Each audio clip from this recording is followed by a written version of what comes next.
The morning started like any other at Harrison and Partners investment firm. I was reviewing quarterly reports when my phone buzzed with a bank notification.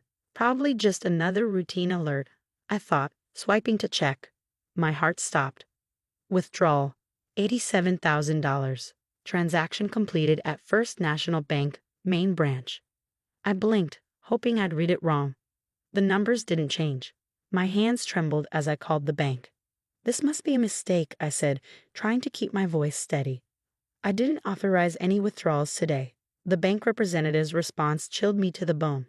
"The withdrawal was made in person, Ms. Turner. Your parents presented the proper documentation and your signed authorization form." My parents? I hadn't signed anything. "That's impossible," I said. "I never authorized this."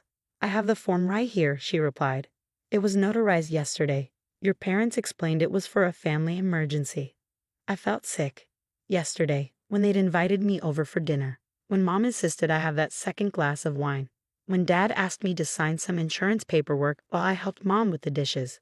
The papers I barely glanced at, because they were my parents and I trusted them. "I'm sending you the form now," the representative said. I opened the email with shaking hands. There it was, my signature, slightly messier than usual, on a withdrawal authorization form. They'd slipped it in with the insurance documents. I ended the call and sat at my desk, trying to process what had just happened. My own parents had stolen from me. The savings I'd built over 5 years of hard work. The money I'd set aside for a down payment on my first house. Gone. My phone lit up with a text from Mom. "We need to talk. Come over after work." I didn't respond. Instead, I opened my laptop and clicked on a folder labeled Home Security. 3 months ago, I'd installed hidden cameras in my parents' house. Not because I suspected theft. God, no. But because Dad had been having health issues, and I wanted to check on them remotely. The cameras had caught everything. I watched the footage from the previous evening. Mom pouring me wine. Dad shuffling papers. The moment they slipped the withdrawal form into the stack. This morning, then driving to the bank, Dad confidently presenting the documents, Mom smiling as she counted out stacks of cash. My phone buzzed again, this time from Dad. "It's for the best, sweetheart. The family needed it more than you do." The family. I laughed bitterly. They meant my younger brother, Peter, who, at 25, had never held a job for more than 3 months, who still lived at home, spending his days playing video games and asking for loans he never repaid. The same brother who totaled 3 cars my parents replaced without hesitation. I remember the day I'd bought them their house 4 years ago, when the bank was about to foreclose on their old place. I'd emptied my first savings account, given them every penny I had. "We'll pay you back," they promised. They never did. But I hadn't minded then. They were my parents. That's what family does. Or last year, when Mom needed emergency surgery, I paid the deductible, covered the aftercare, even hired a nurse to help during recovery. Did they remember any of that now, as they walked out of the bank with my money? A memory surfaced. Me at 7 years old, proudly showing Mom my piggy bank. "I saved all my allowance," I'd said. She smiled and patted my head. Such a responsible girl, always thinking ahead. The next day, the piggy bank was empty. "Peter needed new soccer cleats," she explained. "You understand, don't you? He's your little brother." History repeating itself, only now, the stakes were higher. My phone kept buzzing. "Mom, don't be dramatic. You're young, you'll earn more." "Dad, we raised you better than to be selfish." "Mom, Peter really needs this chance. He's starting a business." "Dad, family comes first. Always." I opened my banking app again and stared at the transaction notice. $87,000. My future casually drained because family comes first. But hadn't I always put family first? Hadn't I been the one they called when bills were due, when Peter needed bailing out, when emergencies struck? My office phone rang. It was my boss, Sarah. "Everything okay, Kate? You look pale." I considered telling her everything, but what would I say? My parents drugged me with wine and tricked me into signing away my savings. That would sound crazy. "Just feeling a bit under the weather," I lied. "Take the afternoon off," she said kindly. "You've been working too hard anyway." I thanked her and gathered my things. But I didn't go home. Instead, I drove to the bank and asked to speak with the manager. Mr. Phillips was a gray-haired man with kind eyes and reading glasses perched on his nose. My parents withdrew my savings this morning, I said, keeping my voice steady. I have evidence the authorization was obtained through deception. He leaned forward, concerned. That's a serious allegation, Miss Turner. I have proof, I said, opening my laptop. I played the footage, last night's wine, the paperwork, the calculated distraction. Then, this morning's video of them at the bank. Mr. Phillips watched in silence, his expression grave. When it ended, he removed his glasses and rubbed his eyes. This is clear evidence of fraud, he said quietly. Have you contacted the police? I hesitated. They're my parents. He nodded sympathetically. Family situations are complicated, but what they did is still illegal. I know, I said, but before I decide whether to press charges, I need to understand one thing. Where's the money now? He typed on his computer. The cash was withdrawn this morning. But, he paused, frowning.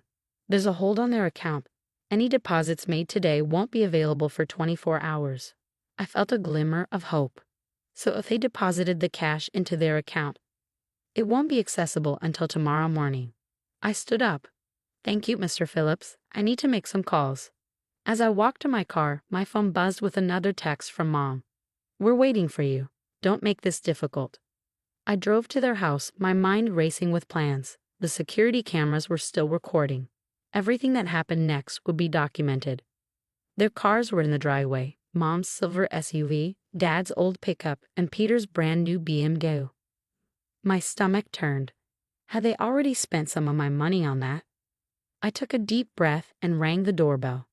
Mom opened it, wearing her best disappointed parent expression. Finally, she said, we've been waiting for hours. The living room looked exactly like it had the night before.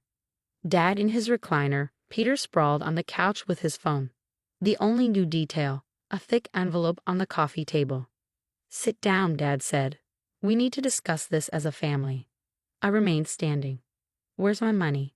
Don't be crude, Mom scolded. This isn't about money. It's about family. Family? I laughed. Was it family when you drugged me with wine?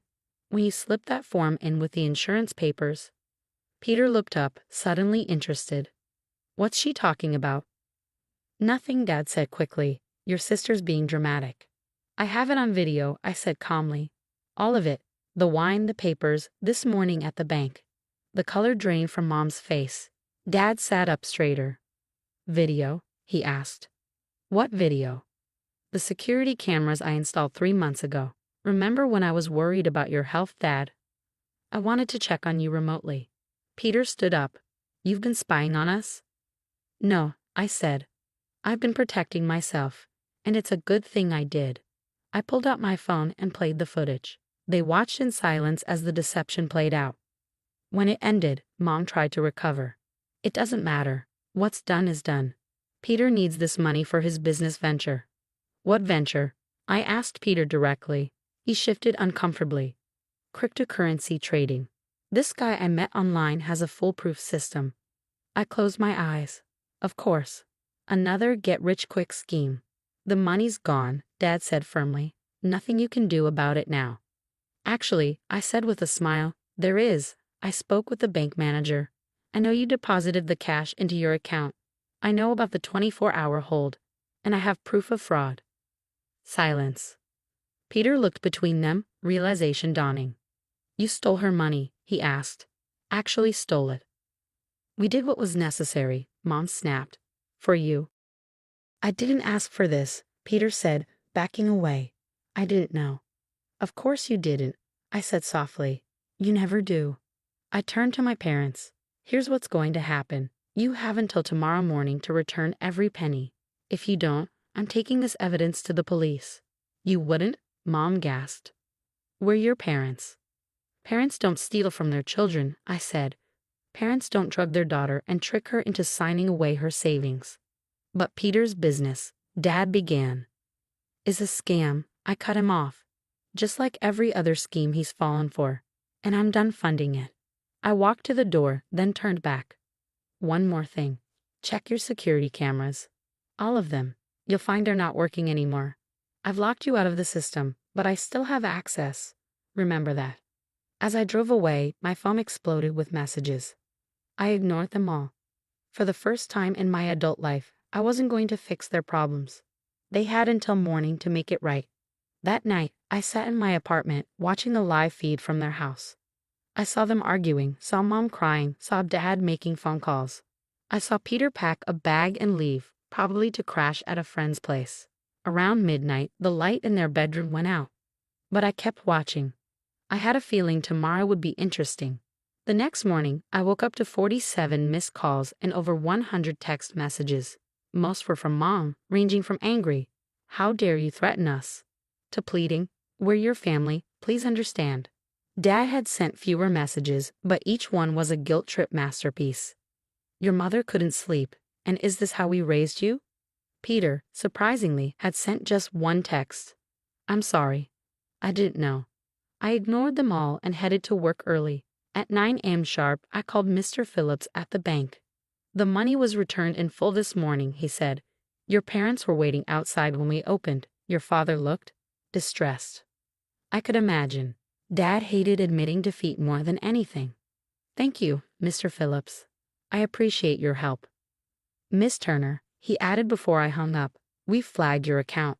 Any future withdrawals will require additional verification, including a video call with you personally." "Perfect," I said, feeling a weight lift from my shoulders. But I knew this wasn't over. My parents wouldn't let go that easily. Sure enough, at 10:30 a.m., Mom appeared in the lobby of Harrison and Partners. I watched through the glass walls of my office as she charmed the receptionist, probably playing the concerned mother card. Sarah intercepted her before she could reach my office. "I'm sorry, Mrs. Turner, but Kate's in meetings all day." "Nonsense," Mom said, loudly enough for the entire floor to hear. "I'm her mother. She'll see me." I stood up and walked to my office door. "No, actually, I won't." Mom's face crumpled into her practiced hurt expression. "Katie, honey, we need to talk about this like adults." "Adults?" I laughed. "Adults don't drive their children and steal their savings." Several heads turned our way. Mom's face flushed red. We didn't," she sputtered. "I have it on video," I reminded her quietly. "Every moment. Would you like me to play it here?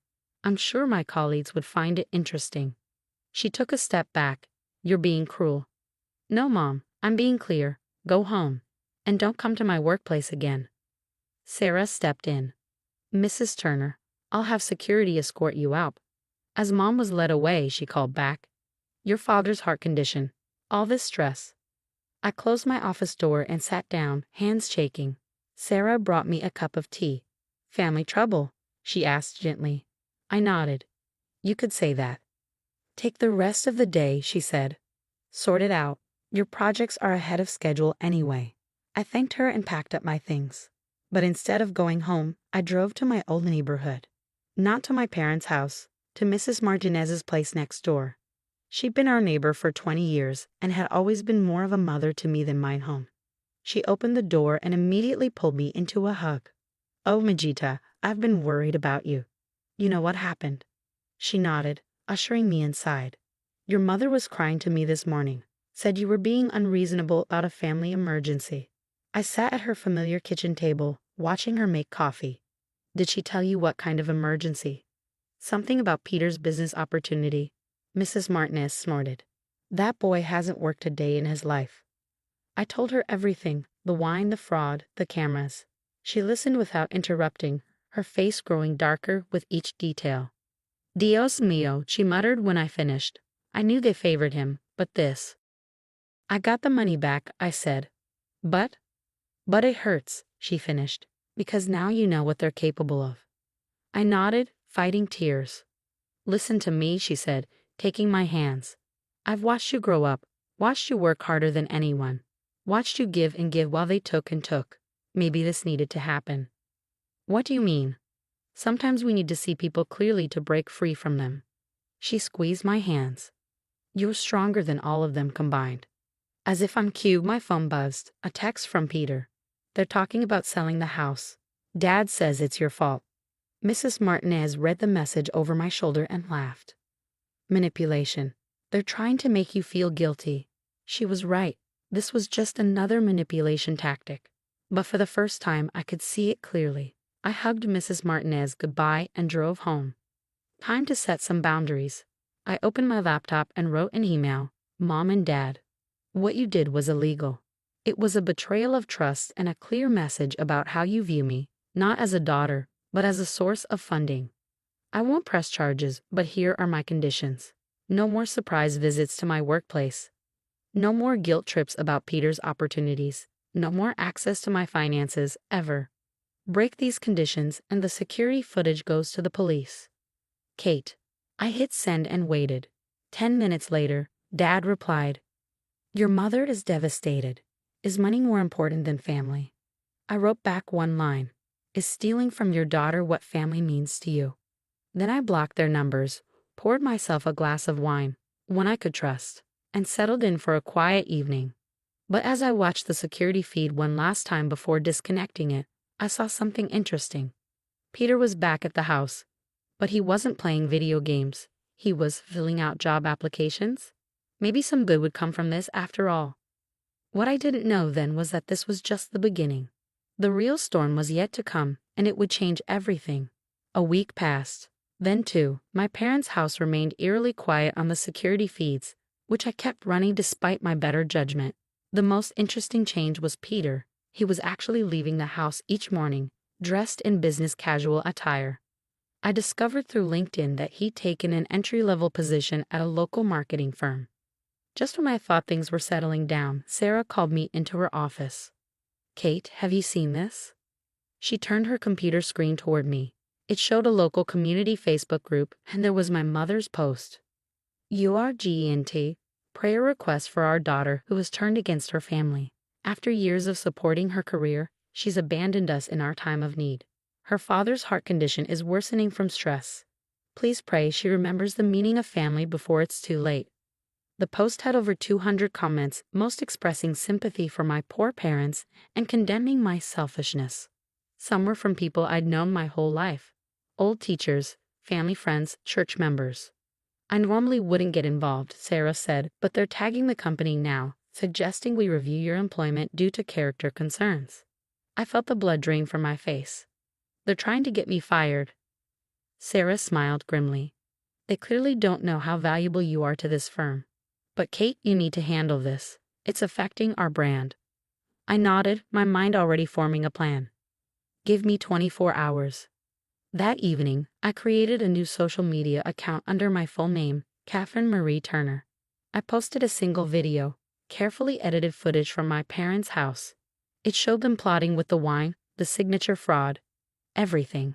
I added text overlays explaining each scene, including bank statements showing my years of financial support for them. The final frame was a simple message. Sometimes family doesn't mean what you think it means, and sometimes standing up for yourself is the hardest but most necessary thing you can do. I shared it in response to my mother's post and went to bed. By morning, everything had shifted. The community's sympathy had turned to shock and outrage, not at me, but at my parents. Their post was flooded with new comments. You drugged your own daughter. This is elder financial abuse in reverse. I can't believe I fell for their story. Mom deleted her original post, but the damage was done. Their carefully crafted image of devoted parents was shattered. Then came the unexpected knock at my door. It was Peter, looking more put together than I had ever seen him. "Can we talk?" I let him in, watching as he took in my apartment, the place I'd worked so hard to afford while funding his lifestyle. "I got my first paycheck yesterday," he said, pulling an envelope from his jacket. "It's not much, but—" He handed it to me. Inside was a check for $2,000. "Peter, it's the start of paying you back," he said quickly. I did the math. Over the years, they gave me more than $50,000 of your money. I didn't know, or maybe I didn't want to know, where it was coming from. I sat down, stunned. What changed? He ran a hand through his hair. "Watching that video you posted, seeing it all laid out like that, I realized I've been part of the problem. They enabled me, but I let them. Used them, used you." "The job?" I asked. "First step," he nodded. "I'm also seeing a therapist. Turns out being the golden child messes you up too, just differently." I looked at the check in my hands. "Keep this," I said. "Use it for therapy." That's a better investment. But I want to make it right. Then make it right by building your own life. Break the cycle. He hugged me then. Our first real hug in years. I'm sorry, he whispered, for everything. After you left, I checked the security feeds one last time. Mom and Dad were in the kitchen, arguing about the fallout from their failed social media campaign. But something was different. Their power dynamic had shifted. Their weapons of guilt and manipulation had been exposed, rendered useless. My phone buzzed with a text from Mrs. Martinez. Your mother's crying to everyone that you've destroyed their reputation. I told her she destroyed it herself when she chose to steal from her daughter. Haven't heard her this quiet in 20 years. I smiled, but it was bittersweet. This wasn't the happy ending I'd wanted with my parents. But maybe it was the necessary ending, the one that would let me, and even Peter, build something healthier from the ashes. The email arrived from an unexpected source. My father's sister, Aunt Claire, who'd moved to Australia 15 years ago. The subject line read, I know what they did to you too. Dear Kate, your video reached us here in Melbourne. I've been silent too long, but watching you stand up to them gave me the courage to finally tell you the truth. 15 years ago, I didn't just move away for a fresh start, as everyone believes. I left because your parents did the same thing to me. They took $150,000 from my account. Money from our parents' inheritance that was meant to be split equally between your father and me. They used the same tactics. Doctored documents, emotional manipulation, family pressure. I have all the proof, including the original will. I'm flying in next week. It's time for the whole truth to come out. Love, Aunt Claire. I sat there stunned. The pieces started falling into place. Why Aunt Claire had left so abruptly. Why my parents never spoke about her except to call her selfish and family-hating. 2 days later, Peter called. Dad's in the hospital. Not his heart. He had a panic attack after getting some letter from Aunt Claire's lawyer. I went to the hospital, not for them, but to make sure Peter was okay. In the waiting room, I found Mom pacing, her designer handbag replaced by a worn tote, her manicure chipped. They're going to take everything, she whispered when she saw me. Claire's lawyer, the will, it was never supposed to come out. Like my savings weren't supposed to come out? I asked quietly. She collapsed into a chair. We needed it. Every time we needed it. Your grandmother's house was so expensive. Grandmother's house?